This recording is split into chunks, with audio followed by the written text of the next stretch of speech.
in that walk of healing that he then became a real dad. He showed himself as a true father to me. And it didn't, I think the earthly father that I had it was a gift from God, but it was so much more that he can provide for me. And I think it's in this walk with him now that it's just still a healing, a continuous journey and road of healing.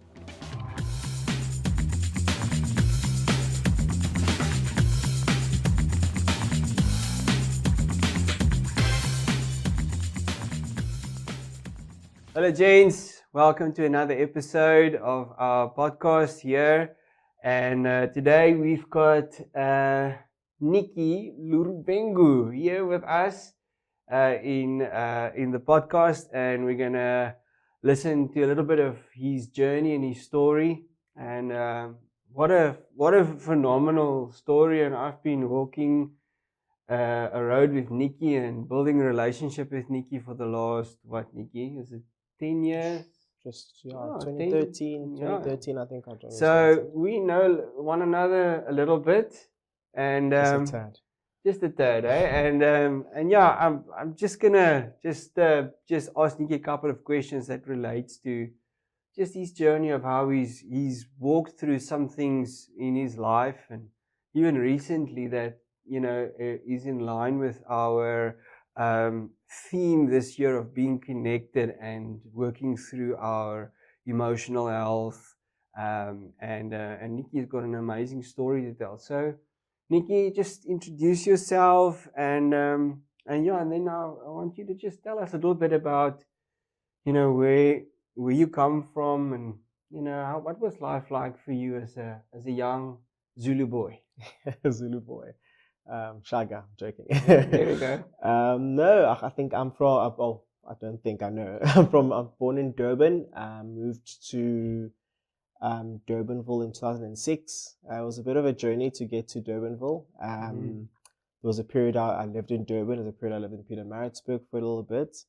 I think the period in Pietermaritzburg, I lived without my parents. I lived with my uncle, and my brother lived in Durban with my grandmother. So it was a very interesting 4 years of my upbringing where actually my dad, there was a point where I lived on a military base in a place called Maluti. That was fun. That was quite cool.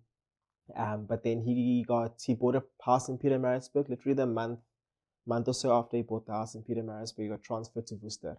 Oh wow! And we'd been enrolled. We really started looking for schools in Pietermaritzburg, and my dad came up and he said it's very Afrikaans. Okay. In Natal, I didn't speak a word of Afrikaans. I barely spoke a word of English, so it would have been a very interesting transition. So they said, listen, you stay in Pietermaritzburg, and my uncle then took care of me. My brother was a lot younger at that stage, and they didn't want to separate us too much. For example, my brother moving up with them to Worcester, and leaving me in Pietermaritzburg, it's a massive gap. So then my brother stayed in Durban with my grandmother. Okay. And then so holidays would be together, and then bigger holidays, bigger stretches, would then go to Worcester and visit them. Okay. And then my dad eventually got transferred to Durbanville. He was a station commander at Durbanville Police Station for a while. And when he moved to the Durbanville move, then he moved up to Durbanville. That was 2006. I was in grade 5. Oh, wow. Brother was in grade 2. Okay. Yeah. Now, Nicky, when we spoke, you said growing up as a young boy and becoming the young man that you are now, you faced quite a bit of challenges, and it's something that you're still walking through, but it's created and kind of forced you to face it and break some barriers in your life. But tell us just a little bit about that journey. And for example, you mentioned to me your first English words in what we call in Afrikaans kleuterskool, know. But tell us about so I think obviously I look a little different to you. So I wonder why. Yeah. So growing up as a black child was always interesting. I know I think I shared the story with you once. My first day of sort of preschool, I didn't speak a word of English. which was very interesting to communicate. And eventually, at some point, boys being boys, we got into trouble, and the teacher came, and the guy I was with, fluent in English, me, not fluent in English, so who's going to get all the blame. So at some point, we're having this discussion. I'm seeing this guy doing his thing, and I'm like, hang on, he's pinning this whole thing on me. So I'm like, and I'm trying to communicate, no, he's lying in Zulu. Teachers don't understand a word I'm saying.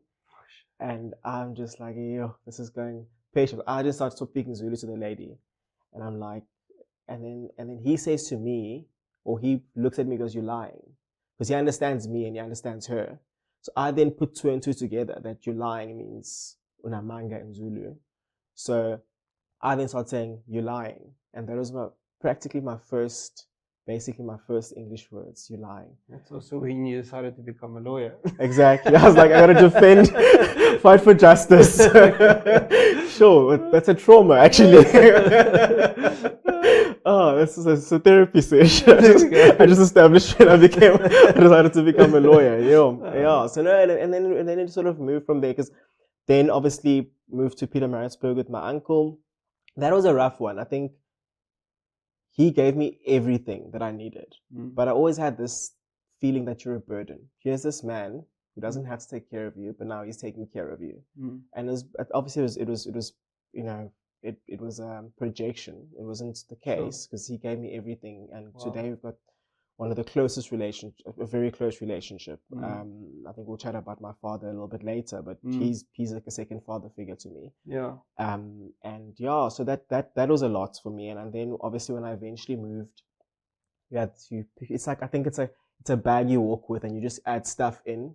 Yeah. So now I've added your burden that I moved to Cape Town. And in Natal, obviously being black, Natal is a more predominantly black province. So in school, if you're in a class, it's actually the other way around. Maybe there'll be out of 30 kids, you're looking at 60% black, 40% other races. Okay. And then you come to Durbanville and you're the only black kid in class, which is very fun. So at the most maybe 3. So you stick out like a sore thumb. And I remember my first experience was grade 5. My teacher, Mrs. Kotze, we in the foyer and all the kids are there, and she starts going through the list of names. Jonathan, Bradley, Jessica, and then she gets to my name and she goes, I'm going to spell this one. I'm like, oh, don't embarrass me more. So I was just like, it's me. So name of my ID is Nkanyiso. So get to class, and she eventually goes, I'm going to call you Nick. And then it became a class project, and everyone's like, no, Nick is too boring, let's do Nicky. Yeah. So Nicky stuck through primary school, Nicky stuck through high school. Even my business cards now have Nicky. So varsity I was Nicky, and my business cards are Nicky. So if you go to a client and you're gonna speak to Nkanyiso, then they're like, who's that? So yeah, so that was also a thing of, trying to fit in. You're different. I know the first few months, I went to a great school, Durbanville Primary, but the first few months were rough. I think. I mean, when you say rough, what was some of the things there that really challenged you? Was it the racial thing? Was it the language, the culture? What are some of the barriers? I think it was more the language and the culture. I think kids, the racial thing, as kids, you don't really pick it up. You don't really pick it up. I think it's like the culture and the language thing. I think, you're different, and it's not even, you English Afrikaans. It's like you Natal English, and that's like, you might as well be foreign. Yeah. So that was, and I think I had a great group of friends there, but kids being kids, you want to fit in, and it's me with my I find the friends I had, like the one friend, good looking, always performed in sports, and you're just there and you're just like, this rough.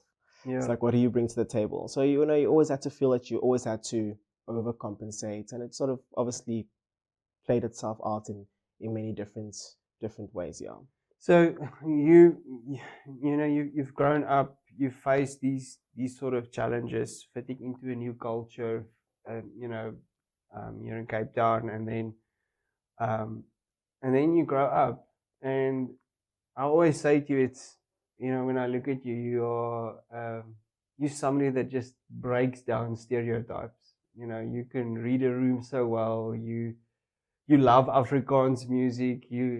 It's like actually the total opposite of what you've experienced, what you've gone through is now like some stuff that you love. But you know, when you walk into a room now as a working young adult, you still face those challenges, and how does that affect you mentally, emotionally? You know, how does that challenge you?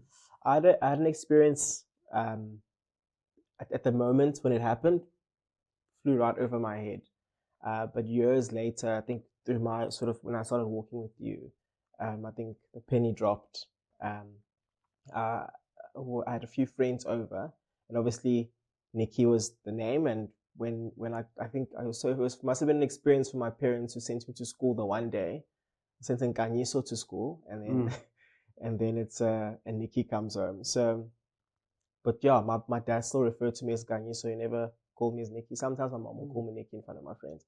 But there was one day in particular I was with friends and they're at my house, and my dad comes out and he calls me, and everyone goes, "Who the hell is that?" And then I sort of get up and walk, and they're like, "What the hell's going on?" And I'm like, "Oh no, so that's my actual name." And then later I had a chat with my dad. I'm like, "Dad, don't you want to just call me Nicky in front of my friends when they're around? Because it's a little embarrassing." And he goes, "No, I gave you life, so I get to decide what I call you, no one else." Wow. And that moment, I was like, "You're just being hard. You're just being difficult." and I think we started. I think in our road and walk. I remember when I started serving with you. One of the things you always said to us is, "You don't serve to be loved. You serve because you are loved. You don't do because, you do because you are." And I think it's in that where I've slowly sort of walked that road with God, and that's because He's my creator. He determines my identity, not the labels people put on me. That's so good. And obviously it's a thing you walk out. So it's not to say that I'm over it. Identity is one of those things where you get through one level, it just prepares you for the next one. So whatever you pick up in this level, that's what's going to sort of sustain you in the next one. So yeah, I think in work it's always interesting. I've got a couple of colleagues, and you know, you'll go to a client and you sort of, so I mean, I can just call it a spade a spade. So I've got white colleagues. So you'll go to a client and you'll be like, "Come with me," because in my mind they bring validation. So I'll be like, "No, so and so I think you should come with me to this client." And the funny thing is, in their minds, they'll bring me to a client for that because I've, you know, in terms of experience, So it gets interesting, but I think you said it once, is that the very fears that I've picked up, I'm facing now on a daily basis, but I'm actually walking them out with God in a healthier way. As opposed to avoiding it, I'm actually bringing it to Him and doing it with Him. Wow. Yeah. Okay. Yeah, I think, you know, Nicky, thank you for telling your story, and in such a short amount of space. I think we can do an episode on it on alone, because there's so much to unpack in that. But I think what we really want to get to today is, as well as a young working person, and also I want to say, you know, a lot of us gents know Nicky in church and in mentoring, but you know, this man's built some weight over the years, and when people, or when he speaks, people listen, you know. And but Nicky, the pressures that you face and that you walk through, the storms, they come in different shapes and sizes, and you had to deal with one very recently. And you know, tell us about that storm, and how did it affect you, and mentally, you know, how did you work through that? Because yeah, I remember just trying to be there for you, but also had to, you know, give you some space in order to just work through it. So tell us that story. Yeah. 28 April 2019, my dad passed. So that was probably, you know, when people say your world comes to a standstill. You never understand the gravity of the statement until you're actually in that moment. Yeah. So I remember we were at a wedding together that weekend, actually. Right. And we were driving back from Gansbaai, and we got the call from, so it was one of those things. I like I don't know, I'm an introvert, Okay. at nature. So I like my, I like my downtime by myself. So now we've had a wedding over the weekend. I'm peopled out. Just want to go home, and I get a call from a lady that goes to church with my dad and goes, "Are you home?" And I'm just like, "No, don't come over." She goes, "Oh, your dad's in hospital." And I'm like, "Oh, okay, that turned." So I'm like, "Cool. Which hospital is he at?" She goes, "No." She gives me the details of the hospital, and me and a friend were driving together. He was driving me home, so I was like, "Well, let's go to the hospital. You can leave me there, and I'll go home with them." But it's in that moment where you think, yeah, like I thought my dad was invincible. Like, you as a child, you grow up, he's 10 foot tall, bulletproof, he can do no wrong. And so in that whole moment, you're driving through and you're like, oh man, no, it's chill. It's going to be fine. Probably, fainted, and at worst, he'll be discharged tomorrow. Get there, see my mom's hysterical, and I'm just like, relax, she's going to be okay. You don't know my dad. Um, and eventually I sort of want to move over to see if I can go see him. And the lady goes, "No, it's one person at a time, and at this moment your brother's with him." So I was like, "Okay, see if he's with him, it's fine." And I remember just as the ladies are, so I'm like, "Well, can you just switch us out?" So I was wondering, because he's been there, so I want to go see him. I remember at that moment that lady, the receptionist, was trying to get someone to go fetch my brother so I could go in. And at that moment, my brother just happens to come out. So I'm like, "Oh, don't stress, he's here." And I'm like, "How's he doing?" And he just said 2 words that'll stick with me forever. And he goes, "He's gone." And yeah, everything just comes to a stop. Yeah, it really sinks in. And that just sort of started a very, very long journey, which I'm still walking out. In that, I remember they took us to a room, and I think the road I'm on, it's sort of, it's levels. So there's extremes, the days around it, and then degrees of that coping, whether it's healthy or unhealthy for the next months to years.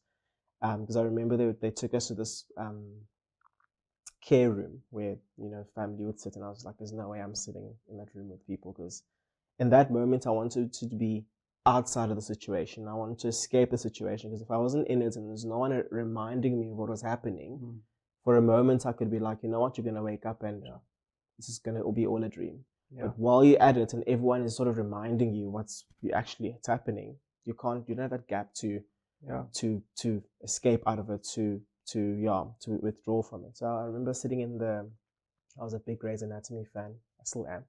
And I was sitting in the resus room, one of the rooms where the ERs, and just by myself, and I was just trying to process. And eventually I got to a point where I was actually, it's a dream. So you're going to wake up, and obviously it wasn't. Went home that evening, there was just people coming in, out to the house, which is fair. Yeah. I remember that evening I actually saw you, and I remember seeing in the parking lot, at Cobble Walk. And I remember I said one thing to you, which I'll always remember, which is funny now, a lot of the time. And I always said he'll never get to see his grandkids. And that for me hit me. And, I'd see him with other people's kids. And I was like, "You're going to be a great granddad." And when that, I think one of the things I was like, "Yes, see, that's it. That's an experience I'll never have." And I remember that night I made a decision that I was going to leave. To where, I don't know. Because there's too much happening around me, and I left and I slept in my car that night. Wow. I was like, because in that moment, if I'm in my car's my safe space. If I'm in my car, there's no one is reminding me of what's happening, or there's nothing that's sort of, and in that moment, I can escape and I can say, "You're gonna wake up, it's a dream." And that's you touch a very important point there, because I think a lot of us face extreme pressures, and that was a very big moment in your life. But I think what happens sometimes for us as guys is we face pressures and we face storms, and then we look for an escape. And we escape different things. And I won't list all the things, and I think everybody knows what the poison is sometimes, that we use to try and escape. But I think it's coming back to reality to own it and walk through the circumstance. But also, taking your example of you escaped your car and you slept in your car for that night, but then the next day arrives. The question is, what do you do then? What did you do? You went back, took a shower, went to work, or you stay in your car? Yeah. So what I came to learn over the bigger pictures, the breakthrough is actually right behind the thing you're trying to escape. Because when to sleep in my car, it's quite unsafe. But the thing I was trying to escape, that's where security was. The comfort of my own bed. So I think that's actually been what's the word I can use? That's been a theme through my sort of road of recovery and I wouldn't say recovery, but just healing. Yeah, that's a good word. Is that what you're trying to escape from is right behind that is where your breakthrough is, if you actually face it. And I had to go back and face the situation and take responsibility for myself and my family, because ultimately MIA Nicky, I'm the oldest son, so MIA Nicky was not going to be much of a help. In fact, he would have added to the burden. So obviously got some time off work, but that also then became my next escape when I get back, when everything had sort of settled. And and I think it's one of those things where I think, like I said, in the immediate situation of escape, leave the room, but that the element of that stayed in everything that I was doing. That, okay, now it's not about leaving the room, it's about the thoughts, it's about the memories, it's about what is next. And I think I really leaned into work. I leaned into anything that would distract me from that. And I think it eventually came to a culmination at some point where I was hitting burnout because of work. And I remember chatted to you, and you gave me a number of a great gent who I now currently still see. And that's where I went to see, I don't know if say name. No, whatever. Johan. Yeah. I went to see Johan. I remember going to see Johan for burnout, and he goes, but the burnout's just the fruit of what the deeper thing is. Yeah. And we realized, flip, Nicky's got daddy issues. And not that in its traditional form, is that you haven't dealt with the loss of your dad. And it's because you're not dealing with that. It's the coping mechanisms which we have to deal with. And that's so true, because I think we put on so many masks. We try and put up a front sometimes. I remember I'll continue to ask you, hey Nicky, how are you doing? And then you would say to me, no, I'm fine. But I know you're not fine. But I can't push you there. Yeah. And when we're in relationship with one another and we walk things out, I think the key thing is we can never just take responsibility just on our own. We need to be able to walk together in that thing. Otherwise, we'll stay in the place of escape. I always think of Jesus. He said he drew away, but then he came back, because he drew away to the Father, but then he came back to his disciples. So he still came back to reality, because he also needed rest like us. Sometimes we call it escape or whatever, but the reality is we always come back to our situation and circumstance, and then there's no hiding from it. There's no escaping from it, really. It's just temporal relief. Yeah. And then you begin to face the things like disappointment.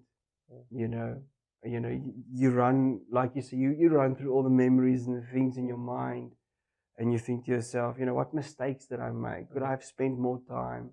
In some other cases, guys maybe also experienced loss, but it's not necessarily a loss of a family member, but it's a loss of a business, or it's a loss of something else, and they, or they lose their jobs, and you would know a lot about that, and just in your profession that you do. Yeah. But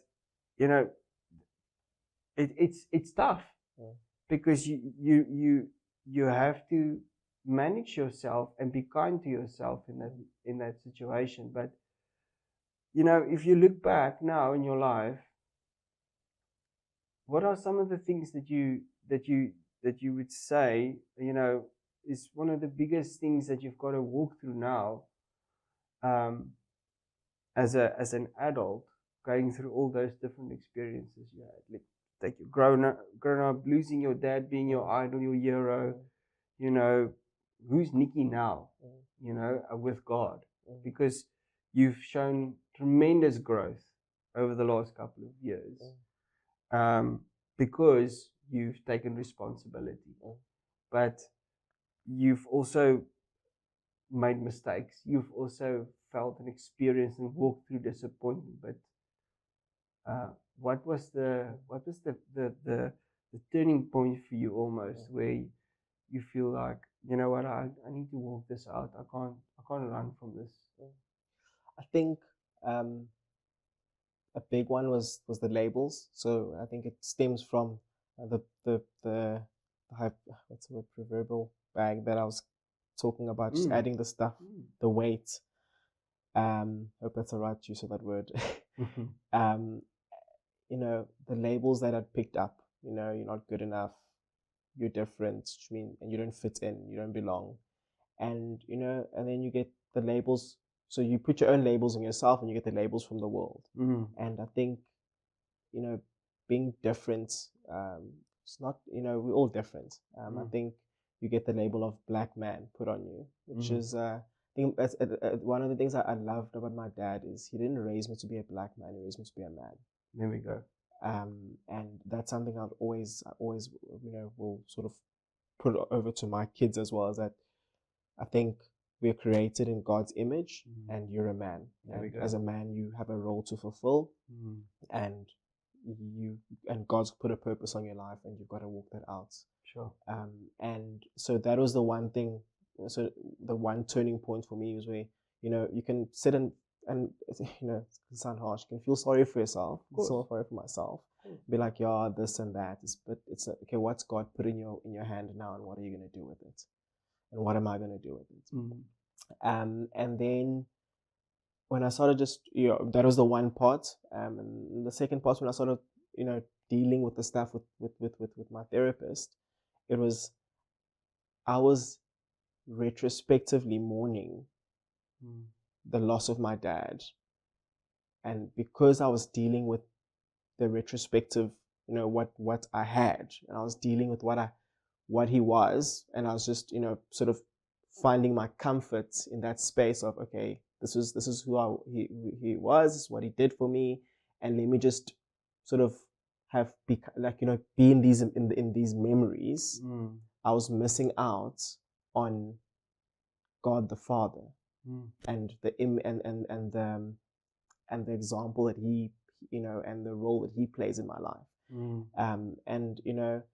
I think my dad was amazing, and I think our relationship was really good, but it had its shortcomings. I think when it came to the emotional side, I think it came from his dad as well, in terms of, as a father, you provide, and if there's food on the table, you've got, you're going to school, and you get what you need.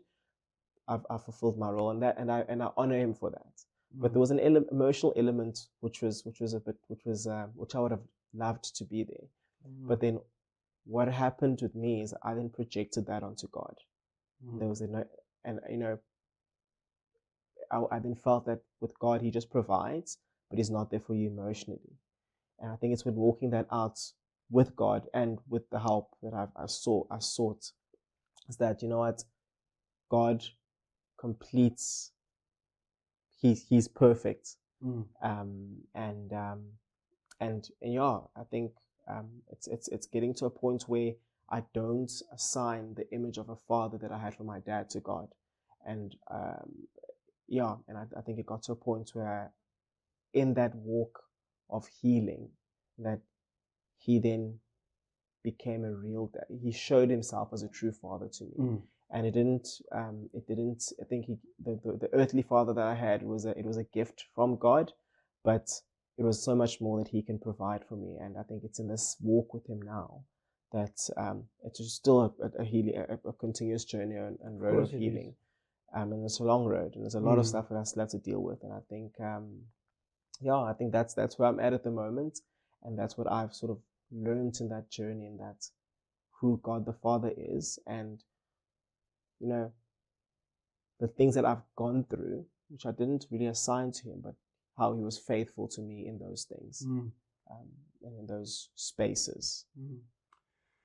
Yeah, I think just to end it off, Nicky, I think you know, for encapsulate your story is you've had to face many challenges as a young black child, but then taking that label off and then being able to then walk with God and being accepted into a community that's predominantly white, and ironically God helps you find your space there, and you're so part of our church family, you know. I think your testimony is amazing because just of, you know, where you come from, what you've achieved, you know, and where you are as a man, and you know, as I think a statement you made was so powerful, that your dad didn't raise you to be a black man, he raised you to be a man, you know. And I think that's awesome, where God also says that about us as men, is he's raising us to be men and not just a father or just a husband. We're many things, but we're men, you know, and we've got roles to fulfill, and that we are there to provide not just financially, but in every aspect. And I think that's what amazes me is in your journey, is how you've taken responsibility and walked through these things. And you know, and I must compliment you, and you didn't say this now, but you've also really walked in a transparent way towards people in your life about where you're at. And yes, there were difficult and tough moments, but you didn't go through them alone. You didn't go and escape in your car again.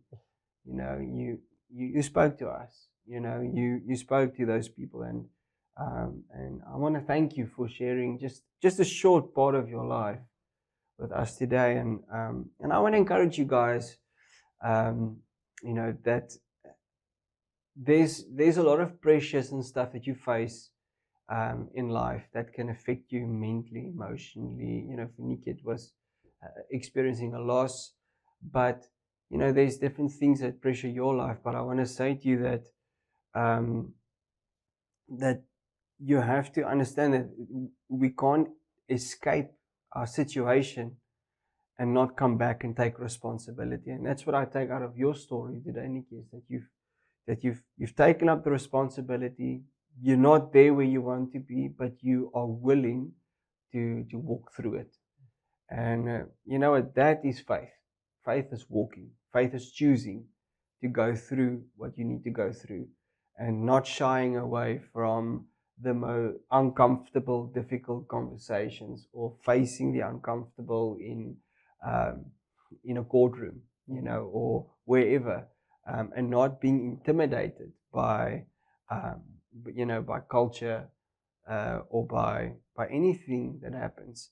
And you're not defined by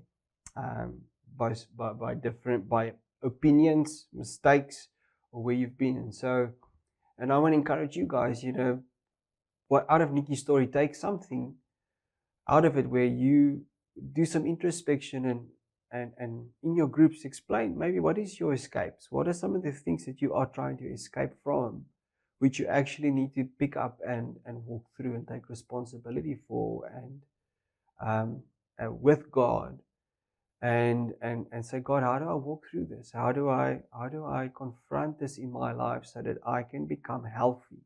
Because the Nicky that I see now sitting here is not the same Nicky I saw 5 years ago. You know, much more healthier, much more freer, and it's because you've walked that road. So thank you, Nicky.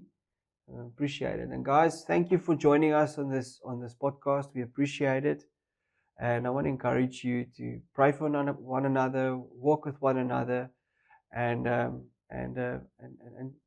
ask Holy Spirit to search your heart. I think that's the most important thing. Is we can't do this alone. We can't do this without God.